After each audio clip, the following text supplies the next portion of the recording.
This year's conference is the 21st Chief of Staff of the United States Air Force. As such, he is the senior uniformed Air Force officer responsible for the organization, training, and equipping of over 660,000 active duty, Guard, Reserve, and civilian forces serving around the globe. As a member of the Joint Chiefs of Staff, he and other service chiefs function as military advisors to the Secretary of Defense, the National Security Council, and the President of the United States. Ladies and gentlemen, please help me welcome to the AFSA stage the Air Force Chief of Staff, General David Goldfine.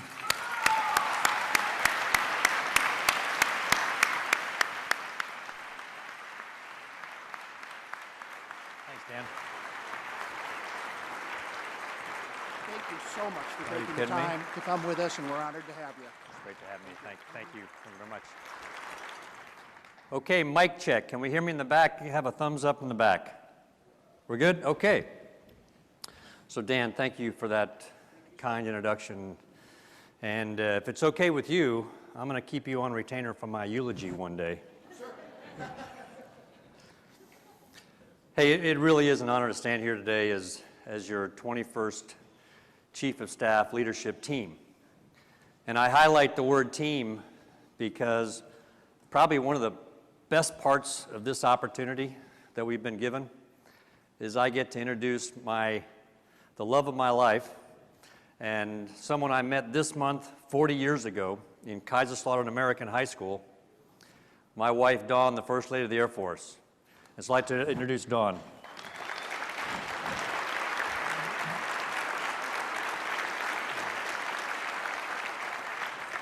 So last night was really a spectacular experience. I got to dine with the senior enlisted leadership of our Air Force, both past and present. And it was a great reminder to me of all the lessons I've learned over my career. And I will tell you that I stand here today as your chief, having been mentored by senior NCOs my entire career. And there's a code that goes with great mentoring from NCOs. It normally goes a little bit like this. They walk into the office quietly or pull you aside while you're walking the flight line, and the code normally goes a little bit like, "Sir, with all due respect," and you know some good's coming out of this conversation. And so I've been the recipient of just incredible mentoring my entire career. So for our former Chief Master Sergeants of the Air Force, Chief Cody and I stand on your shoulders as we help lead this Air Force along with Secretary James. So the fact that you all are all here and that you are still speaking aggressively on behalf of your Air Force, let me just say thank you for leading the way and for the Air Force that you've handed to us.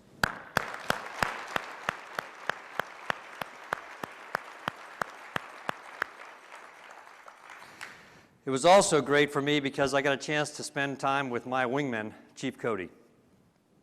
And you all know Chief Cody, and if there's a guy who speaks truth to power, that tells it like it is, it's our chief. And there is no greater friend for the airmen in our Air Force than their Chief Master Sergeant of the Air Force. So last night, I'll just give you one example of a conversation we're having. So, you know, we go to this great Brazilian steakhouse, and we're sitting there talking, and the chief and I are, you know, just going at it like we usually do, having a great discussion. And Dawn and Athena get up and they go to the salad bar.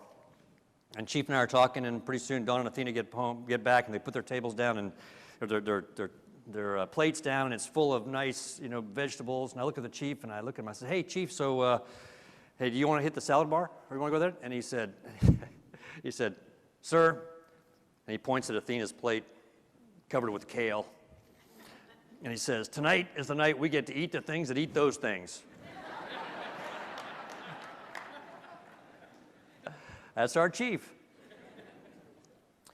So what I'd like to do is to talk to you a little bit today about our Air Force and where I see it as your new chief, 6 weeks into the job, and talk to you a little bit about where we're headed. And it's a story that's equal parts challenge and opportunity. And I'm going to walk us through some challenges, but please don't go into deep therapy, because while we do have some challenges, I will tell you honestly that I am more optimistic about the future of our Air Force than I have been in my entire career. And there's a reason for that.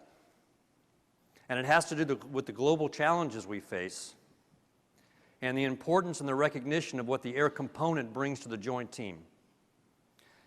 And so let me first walk you through the last 15 years of where we've been as a nation. And I'll talk maybe for about 20, 30 minutes, and then I want to open it up for a conversation here and really hear what's on your mind as well. And you know how you get to that really uncomfortable part of a discussion like this, and you say, hey, what's on your minds? And everybody immediately stares at your shoes, right, and avoids eye contact. So what I found is, so we're going to play a little game, and it's audience participation. So first of all, I got to tell you that I am from the great state of Texas, and this is my hometown. The reality is I've never lived in San Antonio, but I really want to retire near my wife. And so San Antonio is home. So is there any other Texans in the room? Okay, right here. What city? Rosenberg, okay, great. I am also second generation Air Force. So my mom and dad are here, 33 years in the Air Force. My older brother, retired as a 2-star general, F-15 pilot. My younger brother retired as lieutenant colonel, F-16 pilot. My daughter is a captain in the Air Force, intelligence officer, and my nephew is Thunderbird 3. So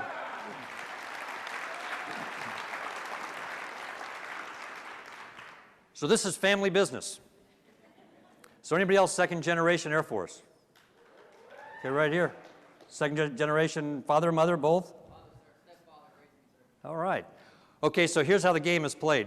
I've found that if I can get a couple questions, then all of a sudden the battle rhythm keeps going, right? So the first question goes to my fellow Texan, right? Okay, and the second question goes to my fellow second generation, right? And hey, what could go wrong?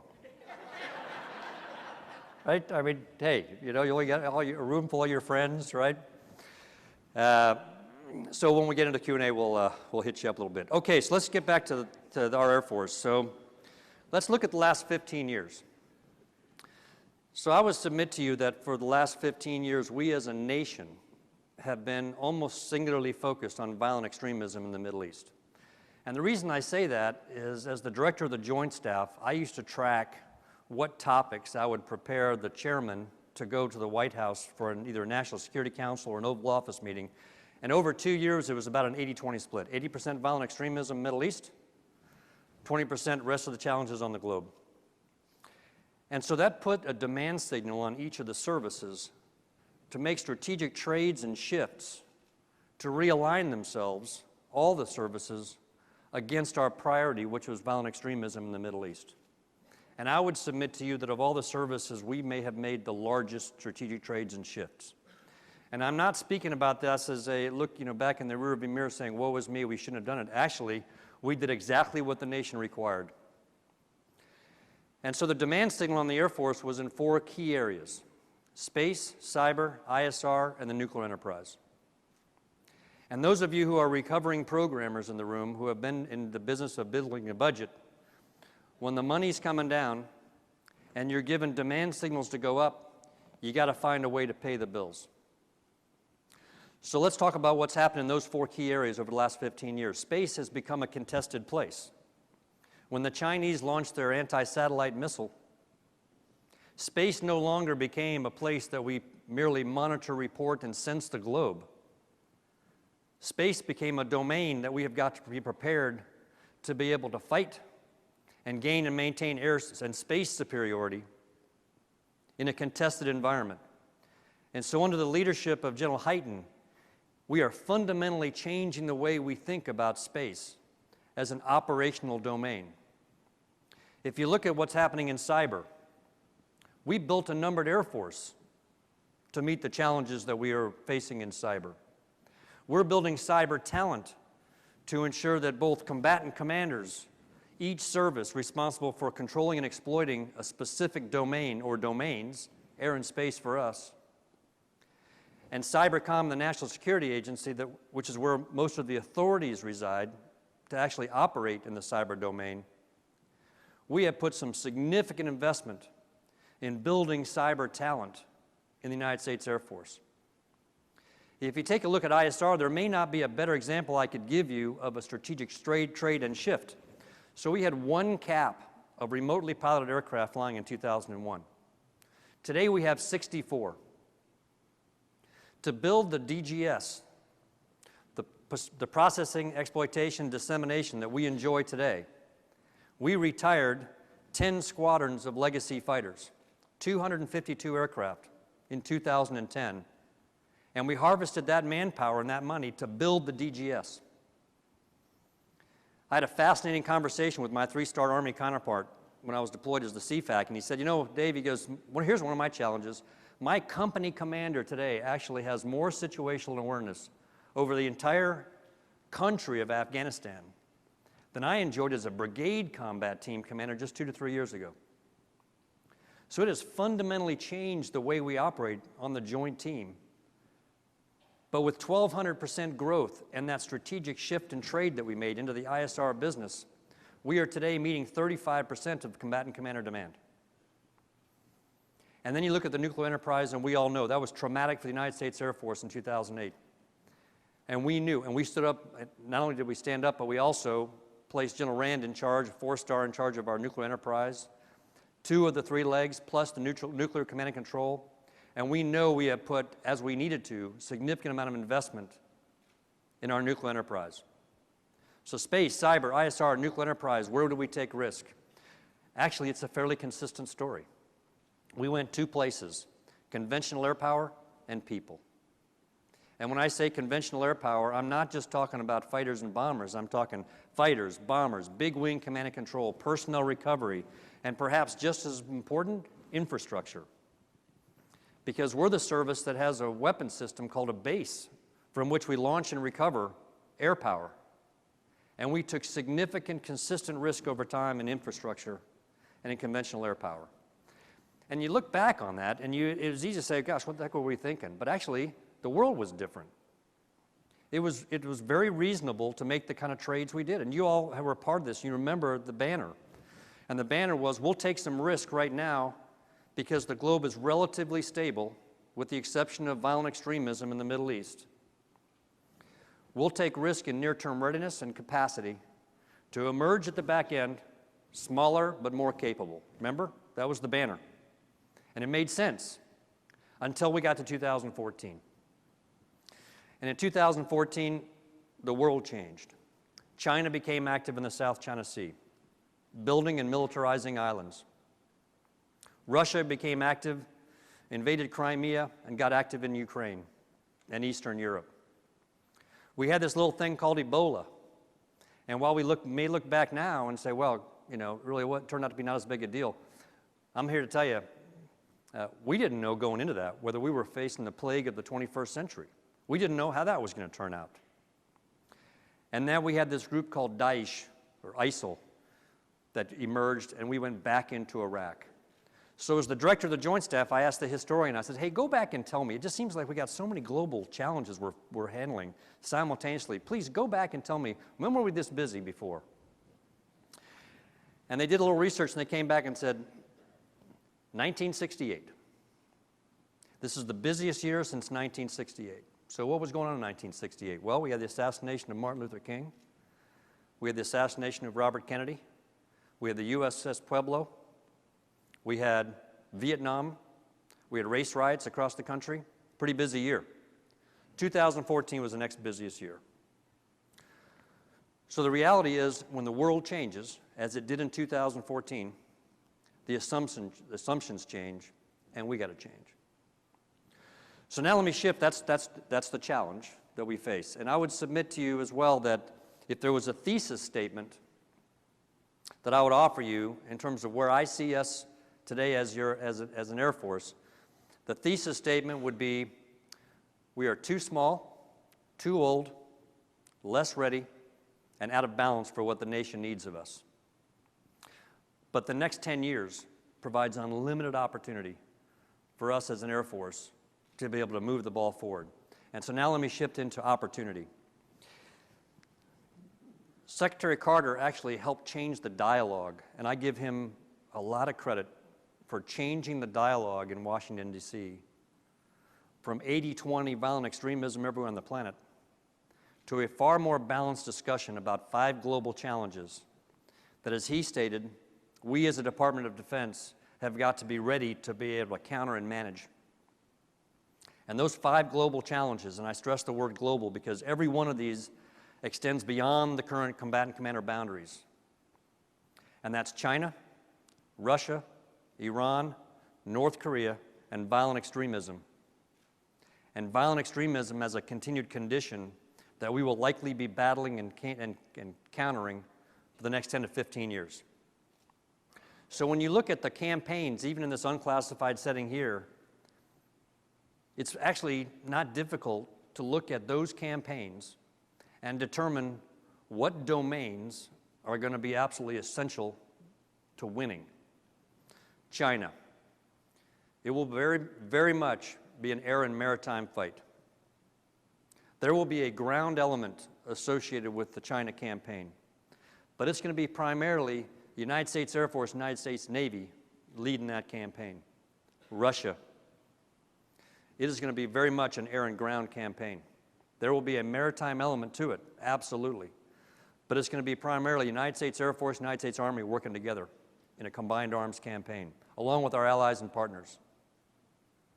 Iran, very much an air and a maritime campaign. There's certainly a ground element to it, but it'll be Air Force and Navy working together with our allies and partners to be able to execute and win in an Iran campaign. And North Korea, actually shifting, was very much ground and air, but shifting to air and ground under the leadership of General Scaparrotti and now General Brooks. And if you look at violent extremism and ask, where do we think that's going? I believe we are going to succeed in our efforts to retake Mosul. We're going to succeed in our efforts to retake Raqqa. But there will be pockets of violent extremism that will exist that we will still have to counter. And that will be very much a conventional and unconventional air campaign and a conventional and unconventional ground campaign with a maritime element to it. So the reason for my optimism is that there is greater recognition among the combatant commanders that understand that each of their challenges are global and trans-regional, and doggone our enemies don't pay attention to our maps. That the air component is going to be absolutely central to success. If you were to build a Maslow's hierarchy of what we do as an air component, I would say at the foundational level, the first thing that we do is we gain control of and then we exploit air and space. And we don't do vigilance, reach, or power, or joint combined arms until we've first done the foundational work that we bring as an air component. It has become the oxygen that the joint force breathes. If you've got it, you don't even think about it. But if you don't have it, it's all you think about. And so as I came in and I really appreciate General Welsh allowing me to do this. I asked him, I says, hey, I need to throttle back a little bit from vice chief duties and do some just conceptual thinking on what are the big things that I want to focus on as chief for the next 4 years, and what kind of an Air Force do I want to hand over to Chief 22. And I'm a believer that each chief gets 3 things that you can do. They ought to be big, worthy of Chief Staff of the Air Force engagement. They ought to be take 4 years to do it, and I'm into evolution, not revolution. Meaning I'm not coming in as your chief with both guns ablazing thinking I got to go change a bunch of things. The first place I started was looking at the Strategic Master Plan and the Air Force Future Operating Concept, because we got a great vision that lays out where we're going to be in 2030, 2035. And I ought not be the guy that comes in and tries to deviate an inch from that. So everything I'm going to lay out for you now is actually in those documents. But I'm going to pull them left and make them key focus areas for us over the next 4 years. So the first one, I think maybe you've seen the paper running around there that we just put out, which by the way had MAGCOM commanders and MAGCOM chief direct input that helped sharpen that paper and actually tighten it up. Because as we all know, it's actually, it's harder to write a short paper. I started off, it was 13 pages long. And then I went back and reminded myself of that great Mark Twain quote, right, which says, hey, if I'd spent more time on it, Huck Finn would have been shorter. So I got it down to about 2.5 pages and shot it out, and it's all about squadrons and how do we revitalize squadrons. And here's what goes into the thinking and where I think that we have to go. And I will admit to you up front that I've got the why, I think, about figured out, but I don't exactly have the how and the what. I'm going to really rely on the team, you, to help us deliver on these, because it's actually easy to write a paper, put it out there, and get a lot of people excited. We got to deliver. But I will also tell you that we're going to go slow to go fast. Because I learned this from General Ryan when I was working for him as an aide and exec. He said, hey, if you ever want to accomplish anything that's big, you got to have 3 things to succeed. First thing you got to have is you have a single person in charge. Committees solve little. And that person has got to be of the right rank and authority and understand that every day he or she drives to work, they're responsible for delivering success on that big rock. And so by AFA, we'll have each of the single person's people in charge for each of these 3 big rocks identified, and we'll introduce them at AFA. The second thing you got to have is a written plan. And it has to be more than PowerPoint deep. It has to be written in English, i.e. with minimum acronyms. And the organization has to understand where you're going.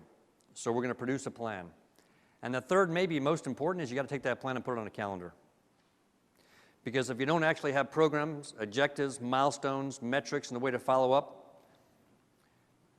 how many times have all of you given your intent as a leader and given it a 2-3 months, brought people back into the room and asked the question, okay, give me an update, how are we doing? And there's another code. And here's how it usually works. Sir or ma'am, we're working on it. That's actually code. No one was in charge. You didn't have a plan, and there was no follow-up mechanism because life got in the way, a crisis happened, and you dropped the ball and it didn't move forward. So we're going to accomplish all 3 things, and I don't expect to actually move out in earnest on any of these 3 big rocks until January, because you got to go slow at first. Right now we're socializing the ideas, then we'll resettle around the ideas, then we'll get that plan built, we'll publish that plan so everybody knows where we're going, then we'll put that on a calendar, and I'm targeting right now to be able to move out on the 1st of January. Okay, so squadrons, here's what's going on. If you follow my logic that says over time we took continued risk in manpower, what I think happened to us unintentionally is that as we got smaller, we consolidated and realized within each functional area that we didn't have the manpower left to actually be able to properly support squadrons, groups, and wings. So you do what we all do, right? You consolidate, and then you move up to a higher level. But what happened was the people left, but the duties remained.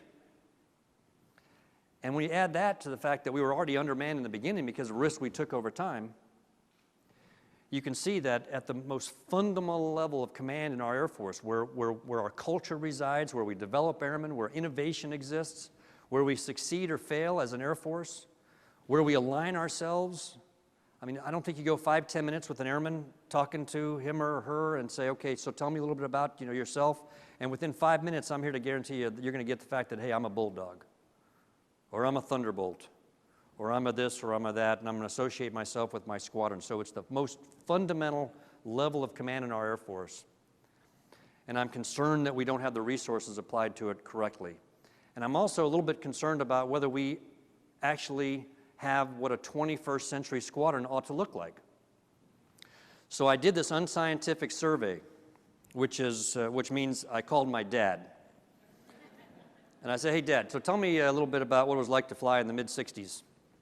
How long did it take you to plan, brief, execute, debrief a typical mission? Now, this is a flying vignette, but I can apply this vignette to every AFSC represented in this room.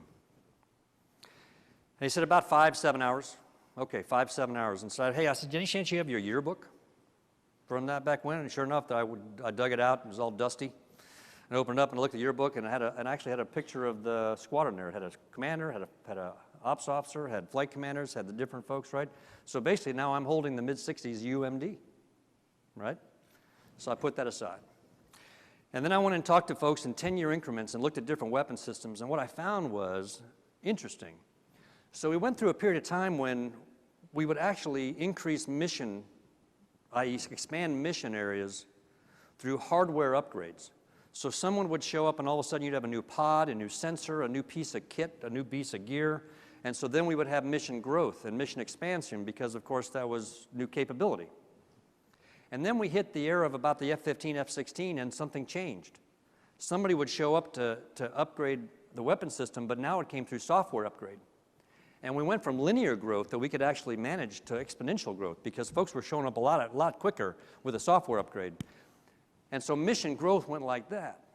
And it got on an exponential curve. And with each software upgrade, guess what else happened? Security levels went up.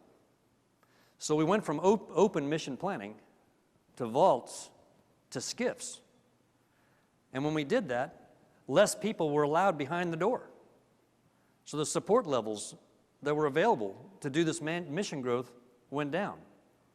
So think about the trend lines. You got technology that's exponential, you got security levels that are going up, you got manning levels coming down. And so then I went back and I looked at that UMD over time. And guess what our squadron looks like today? Oh, by the way, Block 50 F-16 to execute, to plan, brief, execute, debrief, a typical 1.5 hour sortie, average time 15 hours. That's average, that's not the high water mark. I was at a red flag and I looked at 1 2-hour bowl and it took them 48 hours to plan, execute, debrief, 48 hours. So then you look at the UMD and guess what we look like today? We look today exactly by person like mid-60s. We have not changed the UMD for a squadron in over 40 years, but our mission growth has done that. So the fundamental question for me is not how do I add additional resources, because I'm here to tell you I don't actually have a money tree or a cavalry standing behind me that I can throw at this. This is going to be an internal zero-sum game. But the fundamental question that we got to resolve first is what does a 21st century squadron look like? I don't have the answer, but I'm pretty confident it's not 1964 model. So the first question we got to resolve is, against the mission that we are accomplishing at the squadron level, what does a 21st century squadron look like? I think it probably has a different mix of active duty and civilian. I think there's a different part-time, full-time mix that we got to look at. I mean, think about it.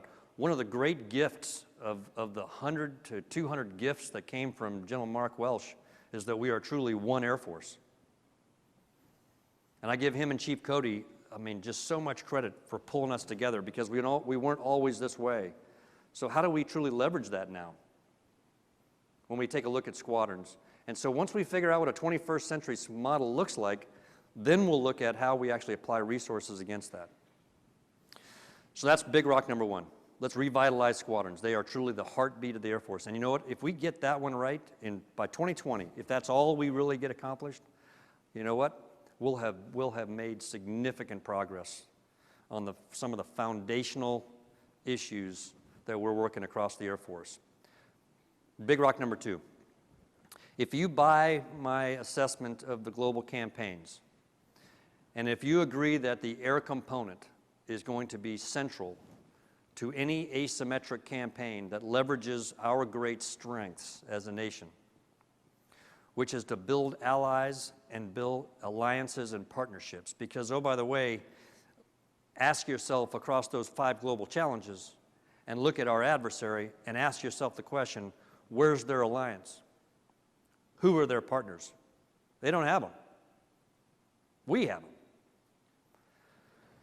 And I would submit to you that of the components, when it comes to building a joint task force or a JTF, and when the commander-in-chief asks us to go out and build a coalition, most of those coalitions come together first and sustain longest in the air. And there's a reason for that. First, every civilian population and elected governors of our allies and partners faces the same challenge with offering boots on the ground that we do. And unless they have a coastline and access to ports, They don't buy navies. So the reality is, regardless of geographic constrictions, everyone is buying an air component. And so when we go to them and ask them, hey, will you join a coalition of the willing, which again is one of our great strengths, very often the first thing they're going to offer is air power. And so it suggests that there's a little bit different role for us when it comes to coalition building and sustainment. And so big rock number 2 is to ensure that we as a service take a look at how we are postured to both support and lead the global campaign, the combined arms campaigns of the future across those 5 global challenges. It means we got to bring JTF, Joint Task Force, into our daily lexicon. And so we're going to start with 9th Air Force and AFSA. And we're going to build that into a core JTF staff with a certified JTF commander ready to lead in any of those campaigns. And then we're going to move from that into the other component NAF commanders. And we're going to look at how we bring JTF battle rhythm into our numbered air forces. And because wings plug into numbered air forces, my hope is that the phone book will align, and now wings will start getting on to the battle rhythm and lexicon of joint warfighting. Because if you look at the history of JTFs, on average, 6 weeks from a crisis is when the JTF stands up. 6 weeks on average. That is not the time for us to begin learning the lexicon and the phone book of joint warfighting and combined arms. So we got to bring that into our daily battle rhythm across the Air Force. We got to look at our incentive structure. Because if we don't promote against what we value, which is joint warfighting excellence, then we won't be able to make the changes we need to make. And again, evolution, not revolution. Right? This is taking us from where we are right here, taking it to the next level so that we truly understand, because those campaigns are going to require the President and the Secretary of Defense and the combatant commander to have options available when crises occur and when we stand up, if we go this route, more standing JTFs to do this trans-regional work to optimize the way we do business across the joint team. So big rock number 2 is about JTFs, it's about joint warfighting, and it's also about how we present forces to a combatant commander. Because we have migrated into the average UTC of how we present forces to a combatant commander is a single airman. Now, it's been a slippery slope over time. It hasn't been something that we got to immediately, right? But we have so many airmen that are actually deploying into combat. And so for us who are responsible for organizing, training, equipping, and leading, and ensuring they're ready to go when we send them in, I'm not comfortable as your chief with having that many airmen go into combat by themselves. So we're going to get back into the business of teaming. I don't know exactly what this will look like when we get through it, but here's what I envision. We would determine what a minimum team size looks like. Might be 3 airmen, maybe 4 airmen, we'll work that out. But there will be an established team lead that will be responsible for taking that team, getting them together, ensuring they have all their gear, all their kit, gets them through to make sure that they've got the deployment and travel piece worked out. They will deploy as a team.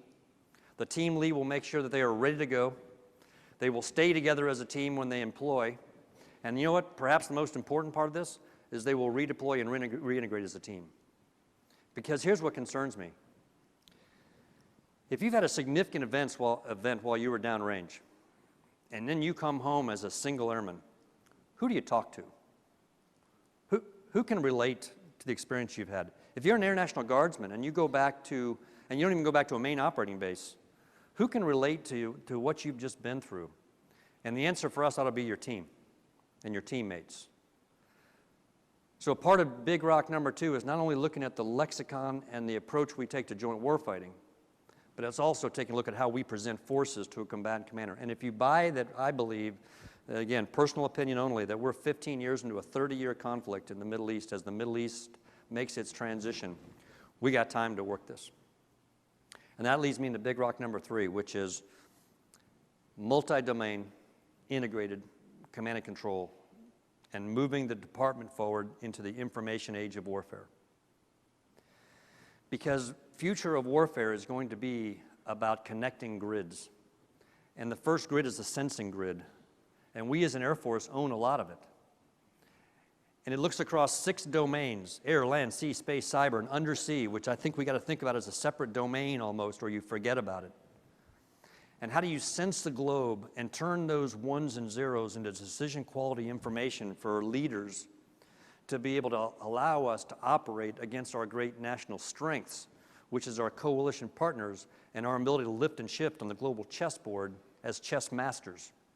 So that's the sensing grid, and you got to connect that to an effects grid, and the effects are also created in that same set of domains, but there's also a part of the effects grids that's conventional, that's unconventional, that's attributable. I want them to know it's me. Unattributable. I want them guessing. That's kinetic. That's non-kinetic. That's lethal. That's non-lethal.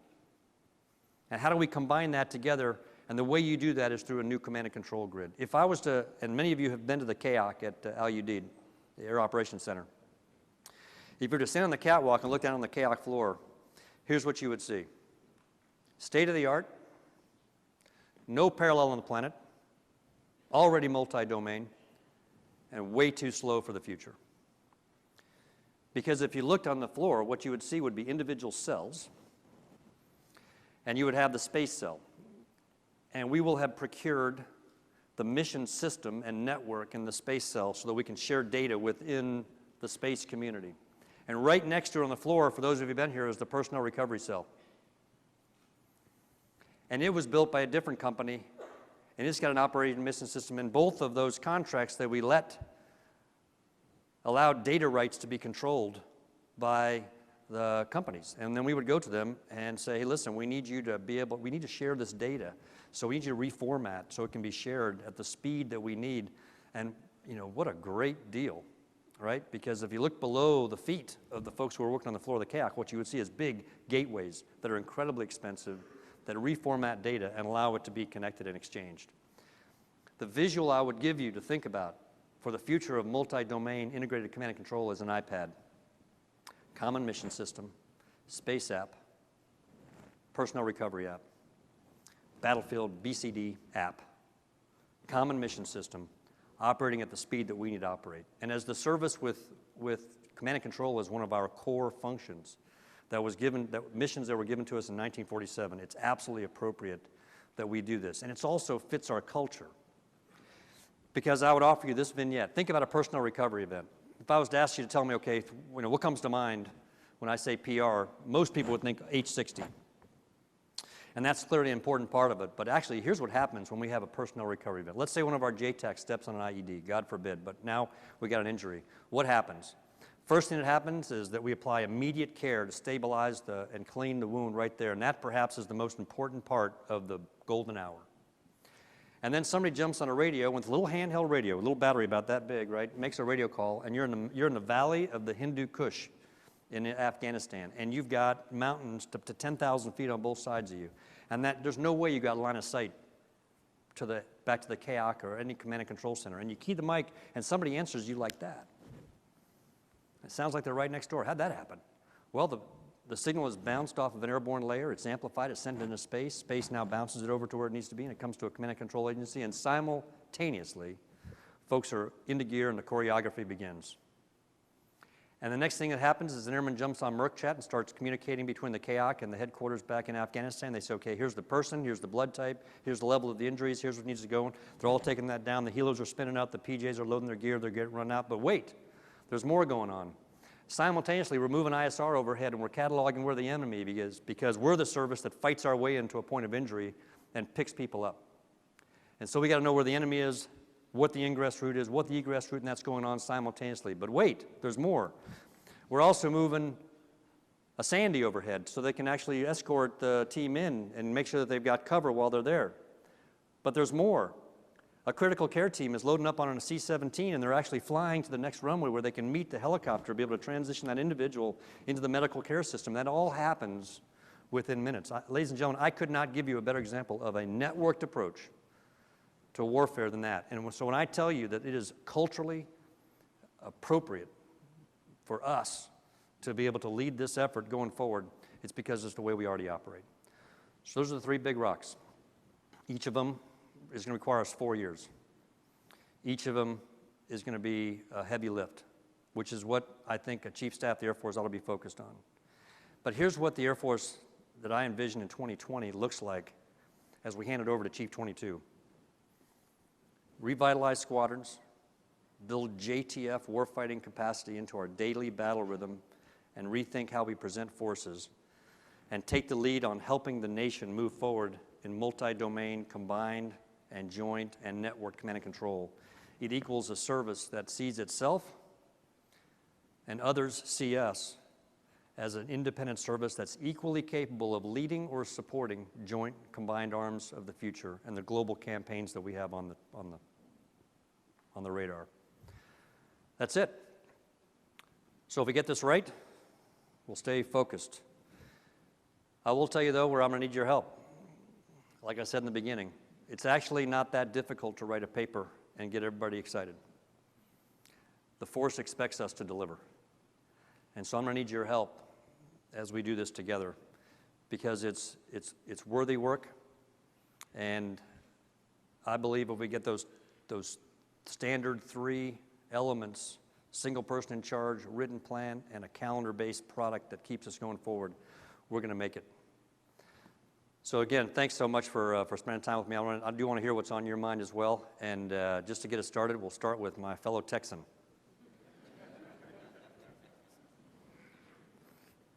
Oh, by the way, there's a coin in this for you.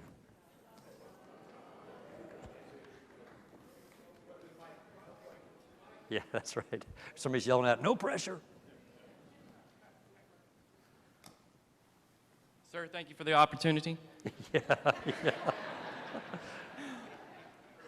We discussed at length in the AFSA meetings, and it was touched here today a little bit on both of these topics. So I'll just mention them both and see where this leads us. Yeah.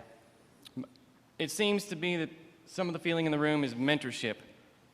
We seem to be struggling in that area. I would like to get your thoughts on how to do that more effectively, at least in the enlisted corps. And I would also like to get your thoughts on how to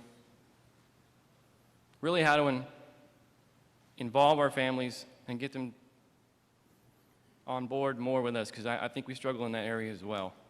And Yeah. it's important. No, absolutely. Thank you very much. So I'll hit the second one first, and then don't let me off the hook. I'll come back to the first one. So families. We got 2 things that I think we as leaders have got to focus on that actually improve steadily the morale of the United States Air Force. And I would submit to you that where we have high readiness, we generally have correspondingly higher morale. Where we have low readiness, low manpower, and we're struggling to accomplish our mission, I believe is where we find some of our biggest morale challenges. So when it comes to how do we attack this, I think it's got to be an equally focused effort on quality of life and quality of service. And if you only focus on one or the other, I think we may miss the boat. And so, first of all, when we talk about quality of life, there is a part of this that's financial. And so, one of the things the Chief and I do is to ensure that we do our best to represent you when it comes to pay compensation, health care, retirement, all those things that help us remain competitive, given all of the other opportunities and draws there are. And you know what? Hey, look, it's like the Secretary said, it's actually a good thing that our economy is growing and that we've got increased job opportunities for our folks. We would never want to, but that has sometimes a detrimental effect on us, right? Because we got to remain more competitive. So that's something Chief Cody and I continue to worry about and focus on. But there's one other part of quality of life that I think is essential, and it goes back to the squadron level, and that is we take care of each other as a family. And very often when I'm in a room with, especially with our great Air National Guardsmen and our folks who, and we probably have many here that have a full-time employer and also do part-time work with the Air Force. And I won't call on anybody to raise their hand because I know I've already spent that card. Nobody's going to raise their hand anymore. But here's what I ask, and I'm almost 100% here on the responses I get. I say, okay, so you fly with Delta and you also work part-time with the Air Force. When you go on a long trip, Does anybody from Delta call your family and check in and see how they're doing? No. And it's not I'm poking at Delta. It's just not part of their culture. It just wouldn't, it's not that way they grew up. Nobody did that for them when they were growing up, and now as the leaders, they wouldn't think of that, right? And so I'm almost 100% on, various companies, and I've had people live, that said, I work at Google, I work at Amazon, I work at these different places, and again, I'm 100%. Not one person has answered me back and said, with the exception of one person that said, hey, so, my coworkers do call me. That's okay, that's perfect. But in terms of the institutional culture of the organization, that is our soul, right?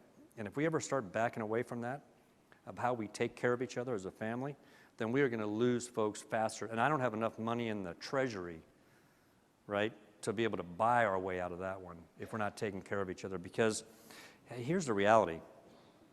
As a retiree in training, let that sink in for a second.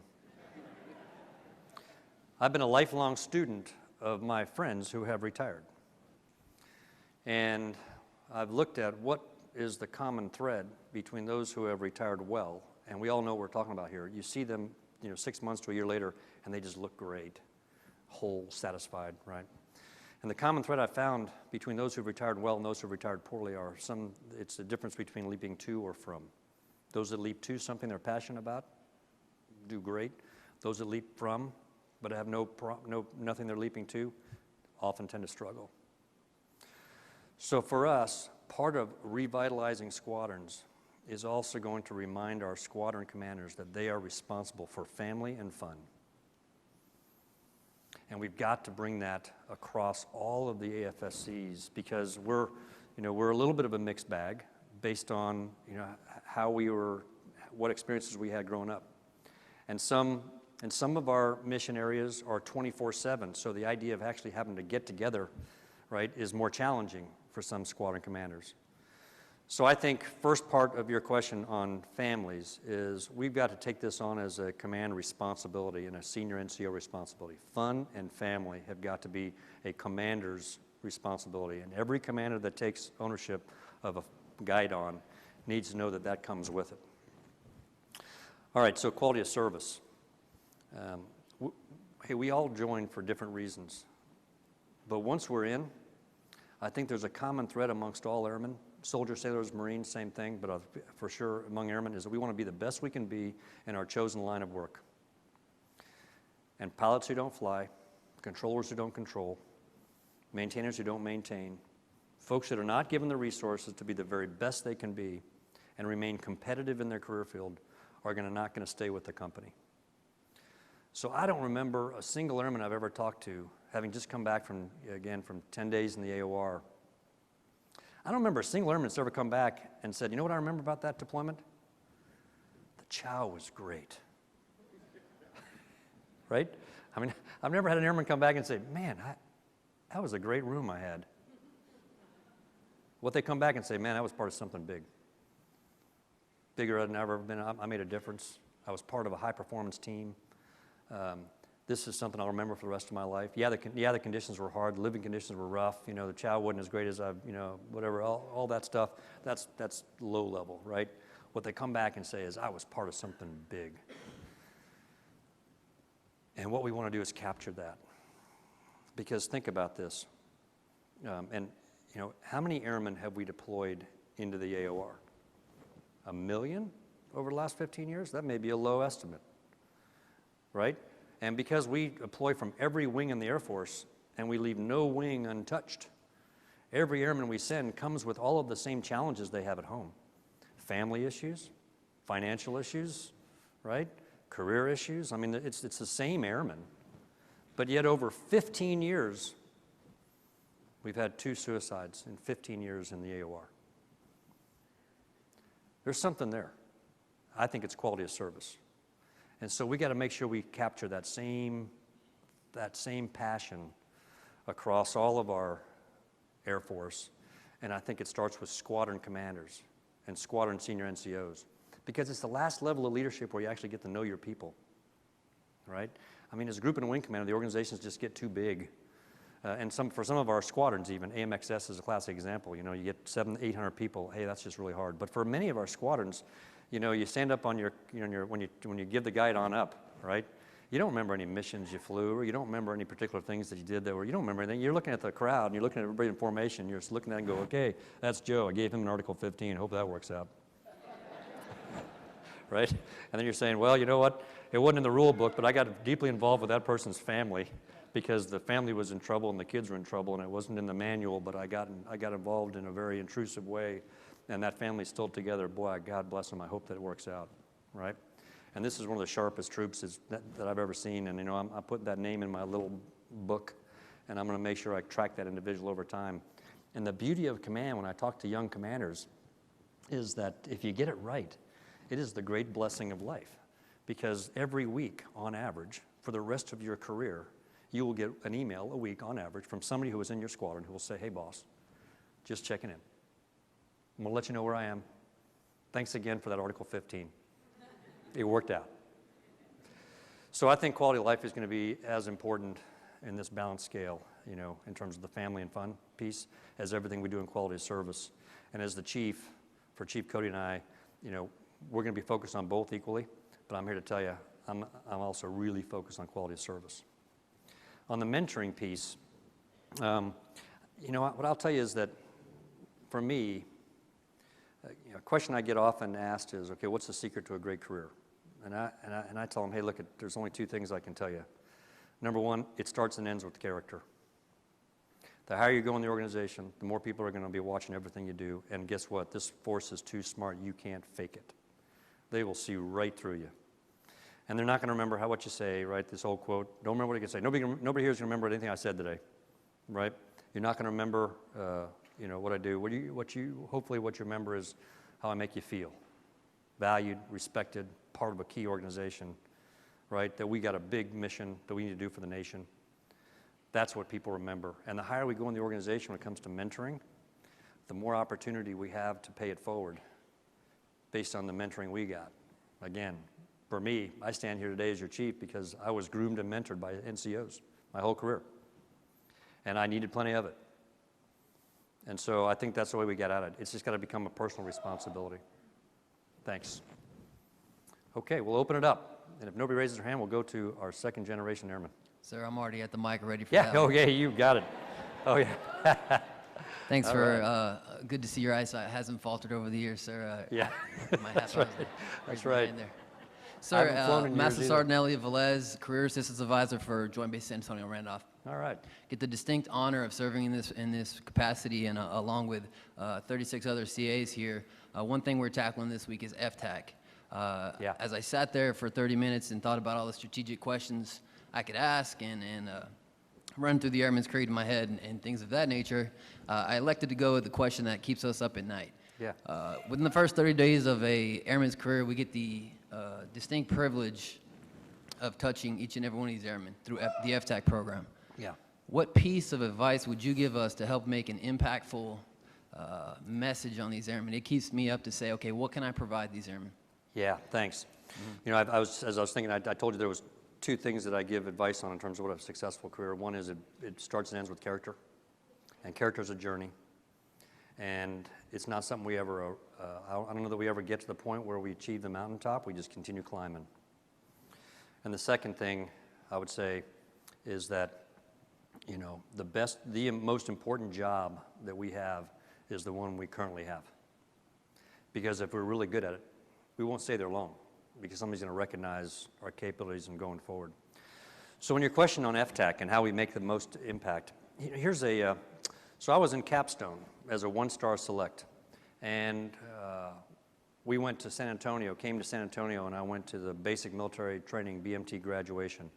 And as I sat there in the stands and I watched this magic happen on the parade ground, my question to me in the mirror was, hey, General Select, how come you've been leading airmen your whole life, and here you are for the first time seeing where we make it all happen? We ought not let that happen. So then I got a chance to become a wing commander at Holloman. I grabbed all my squadron commanders and I said, hey, we're doing a field trip together. We're all going to Lackland. So I heard them all up together. It was mandatory fun, and we all came up here to Lackland, and I said, here's a question. I said, here's a test question. And I want you to be thinking about this because we're going to talk about it on the way home.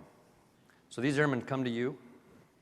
Very often they come to you from, and you get them into FTAC, and from FTAC you put them on the line and you get them doing all the things that we do, our great airmen are doing. And what you will see when you walk on that parade ground is unbelievable and unconstrained hope. Hope for a great career, hope for that I was going to actually get dessert that night, all right, for the first time. Hope that, I was going to get my, location of choice. I mean, there's just incredible hope. And you see it in their eyes when you're walking around, the tears are flowing, the parents are out there.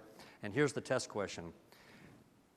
When you send me a package asking to discharge an airman, or we, even worse, lose one of our airmen, how is it that they transition from hopeful to hopeless? And what are we missing along the way? Because there's nobody on that parade ground that's hopeless. Every one of them is hopeful. Where are we missing? Because I'm seeing too many discharge packages coming to me as the wing commander. And by the time the package gets to me, it's legit. There's probably some reason but that's not the fundamental question. The question is what happened along the way. And one of the things that I think, and Chief Cody is really spectacular in this, is looking at what's the continuum of involvement in an airman's life. Because it wasn't that long ago when we would be intrusively involved in an airman's life throughout BMT. And then when we were rather intrusively involved, meaning we knew everything they were doing, right, and they had to answer to us as part of the organization. And we did that through tech school to a large extent, and then we did that to a certain amount of FTAC. And the fundamental question is, what now, Airman? Okay, now I'm out of FTAC, and I no longer have any direct supervision that's involved in my life every day. And now, depending on what kind of AFSC, what mission I'm doing now, it's a pretty broad spectrum. That was some years ago. I think we've done some really good work to sort of balance that out a lot over time. And I give Chief Cody a lot of credit for this, which is how do we ensure that we keep the continuum so it doesn't get to FTAC and then just drop off. It gets to FTAC and it continues. And so what I would offer you as you are working at FTAC and you have these great airmen, they are both hopeful, right? They are going to be excited, fired up. All right, there's also always some small percentage, okay, so who may not have what it takes to stay with the company. Noted, I got it. But the vast majority, right, need a little bit of tough love sometimes, need a little bit of actual love, need to have that family spirit, and when they walk into their squadron, the heartbeat of the Air Force, they got to walk into an organization and have the same sense of belonging and value to the organization that they get when they go to Kandahar. That's what I would offer you. Thank you. Thank you. Yes, ma'am. Hi, sir. Hey. I'm Staff Sergeant Rice. I'm a finance Big A Airman by trade. I'm currently doing budget at the 372nd Recruiting Group. And as staff sergeants, or when we put on staff sergeant, we go to 7-level school. We do some CDCs within a year. However, when we're deployed, we're not able to utilize ourselves as a 7-level until we're a tech sergeant. So you've already answered half my question really by discussing the UMD, which I think is excellent that we're going to attack that.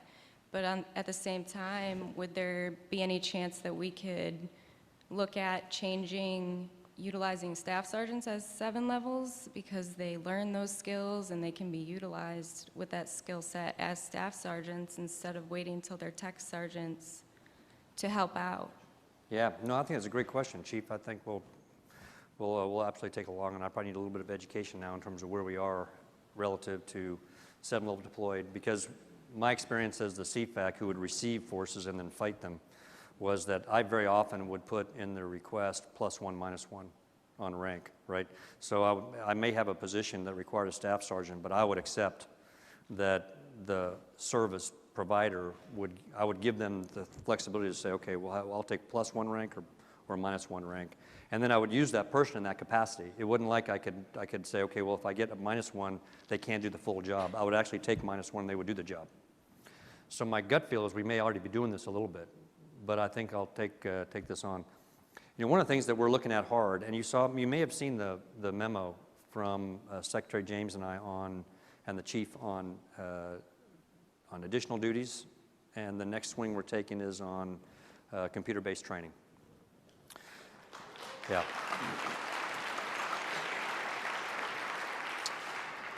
So on additional duties, if you read the memo, you know there was 61 that we controlled by IFA. We adjusted, or IFI, we adjusted 47 of them. I do believe it's a reasonable first swing, but I will also tell you that this memo has hit a scarred, skeptical, and cynical force. But here's what I want you to know. It was signed by a scarred, skeptical, and cynical chief. Because I've had way too many surveys in my career that ask me, okay, tell me what we can stop doing. And I finally started answering them. Well, the first thing you got to do is stop asking me what we're going to stop doing, because we don't stop doing anything, right? So I'm bit the chief from Missouri on this one.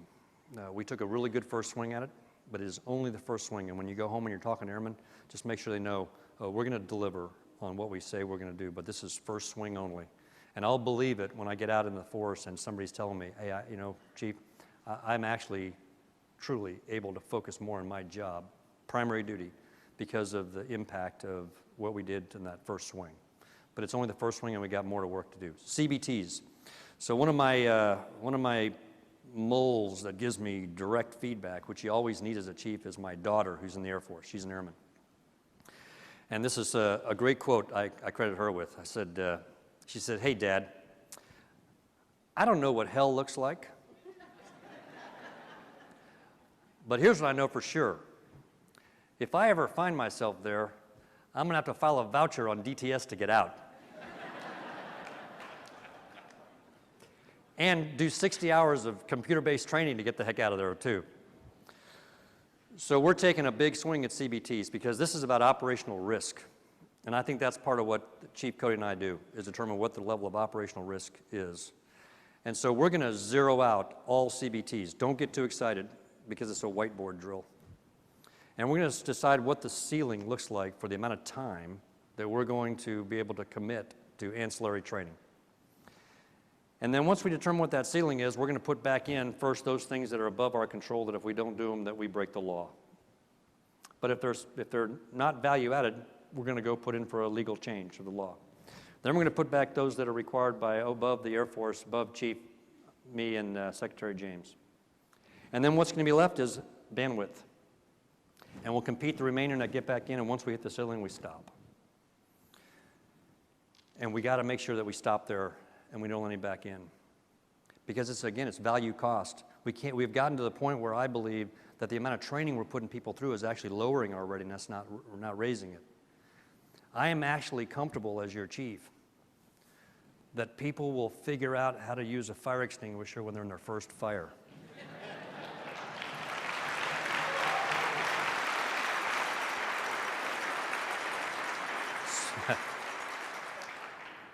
So we're shooting at, killing, cutting in half. Those that have to remain will remain. They're not all evil, but they've gotten a bit out of control. And my target right now is to cut them by 50% more if we can. And the rest of it is risk. We're just going to take operational risk. And I think if we get it right, we'll keep the important ones in, and we'll get rid of the rest one, and we'll just rely on the common sense of our airmen to be able to figure it out. Okay, so I see all of the questioners have left, so that must be in the hook. Have I got that right?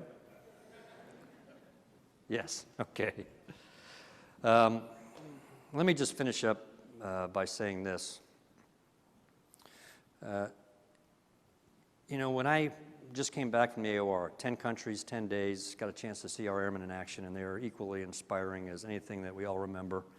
From the tech sergeant who decided he looked at the ISR business and decided, you know what, let's do this a different way, and wrote the code for now how we manage ISR across the entire Middle East. Tech sergeant. Now we got those TTPs in action. To the recent response to Syrian aggression when they dropped ordnance near our troops. And again, remember the old Hap Arnold quote right in the middle of the daylight bombing campaign? It's one of my favorite quotes. He says, and this is when we were losing aircraft every day. He said, the problem with air power is we make it look too easy. What would Hap Arnold think today when you see how we orchestrate and the choreography of how we move air power and apply airspace and cyber to the global challenges we face. So as I talked to the airmen in all calls, I said, hey, I want you to do me a favor. I said, I want you to think of your hometown right now, and I want you to think of your family. And what are they thinking about? Moms, dads, brothers, sisters, uncles, kids, spouses. I think the answer is they're thinking about you, our deployed airmen. I think they're thinking about job, the economy, roads, schools, grounds, local community, church. I think they enjoyed watching the Olympics. I think they maybe enjoyed watching the campaign. But here's what they're not thinking about, and we ought never forget this. They're not thinking about getting attacked in the homeland. Our families are not worried today about getting attacked in our hometowns, and there's a reason for that. Because you can divide the world into three camps, right? There are sheep, there are wolves, and there are sheepdogs, right? And while I would never, say that just as a visual, we serve as leaders the American people, and they do the business of what we now call Americana. And on 9/11 and every day since, we've seen the wolf. And for most in this room, you've seen him up close and personal, and you know that if they could, they would have gotten more of us. And what stands between the sheep and the wolf is the sheepdog, and that's us. And we're deployed forward, and we're doing work at home, and we defend the homeland, and we ensure that we have a safe, secure, reliable nuclear deterrent that underwrites every military operation on the globe, because we're the Air Force. And we're the best Air Force that's ever existed, and I could not be more proud to stand here as the 21st Chief and serve with you. Thank you very much.